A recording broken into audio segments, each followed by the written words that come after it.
Hello மக்களே, இன்றைக்கி பார்த்தீங்கன்னா தைப்பொங்கல். கரும்பு வாங்கலான்னு கடைக்கு போனோங்க. 3 கடை 100 ரூபான்னு சொன்னாங்க. அப்படியே அழுக்காக தூக்கின்னு வந்துட்டோம். இந்த கரும்பு சாமிக்கு படைச்சிட்டோம். இதுக்கப்புறம் என்ன பண்ண போகிறோம்? எடுத்து திங்க வேண்டியது தான். சாதாரணமாக துண்டுறதுக்கு பதிலாக ஒரு போட்டி வச்சுன்னா எப்படி இருக்கும்? அதனால சொல்லிட்டு 2 பேரும் ஒரு போட்டி வச்சுக்கணும். யார் சாப்பிட்டு முடிக்கிறாங்கன்னு சொல்லிட்டு. எப்படி இருந்தாலும் நான் தான் ஜெயிக்க போகிறேன். ஏன் அப்படின்னா, கொஞ்சம் பொறுத்துருந்து பாருங்கள் நம்ம ட்விஸ்ட்டை. அந்த அம்மாவுக்கு தெரியாமல் பார்த்தீங்கன்னா சின்னதாக ஒரு பில்லை மாரி வெட்டிப்போம். அது எதுக்குன்னு சொல்லிட்டு உங்களுக்கு புரியும். பார்த்தீங்களா? இது எதுக்குன்னு உங்களுக்கே தெரியும். நம்ம சப்போஸ் தோக்குற மாதிரி இருந்தால் டக்குன்னு மாற்றிப்போம். ஆரம்பிக்கலாங்களா? Ready ready ready ready.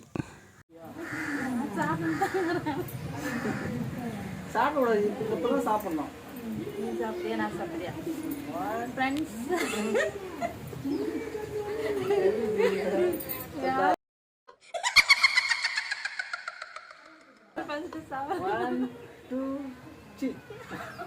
என்ன இன்னைக்கு ரொம்ப ஜாம் ஆகுது.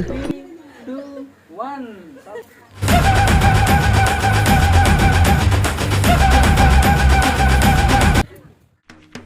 ஓ, குரலி வித்தையா?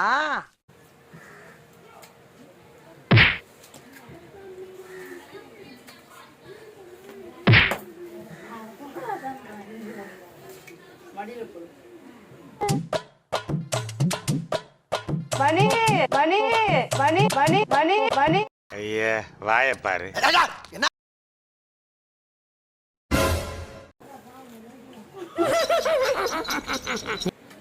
ஏண்டா எதுக்கு எடுத்தாலும் லூசு மாதிரி ஈனி சிரிச்சுட்டு இருக்க?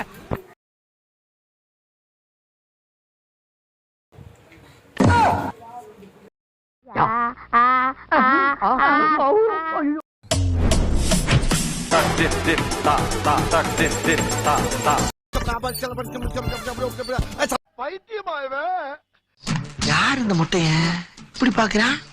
பாத்துட்டு போறான்.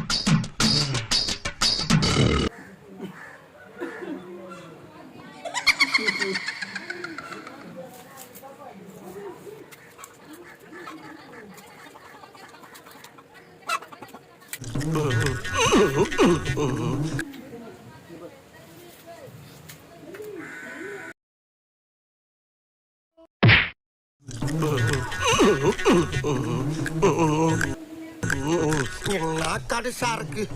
ஆஸ்பத்திரி ரொட்டியெல்லாம் இப்படித்தான் இருக்கும் போல் இருக்கு.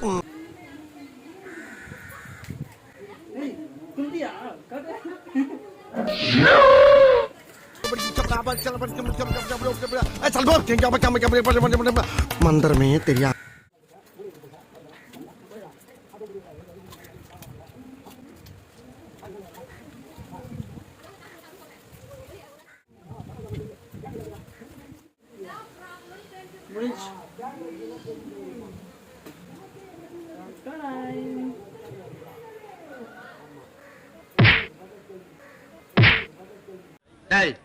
என்னடா புத்தலாட்டாது? வெற்றி வெற்றி வெற்றி வெற்றி வெற்றி வெற்றி வெற்றி வெற்றி நாங்க ஜெயிச்சிட்டோம். சுத்த மானகட்ட மன்னனாக இருக்கிறான். எடுத்து வந்து விட்டோம். அதான் மன்னா, அதேதான்.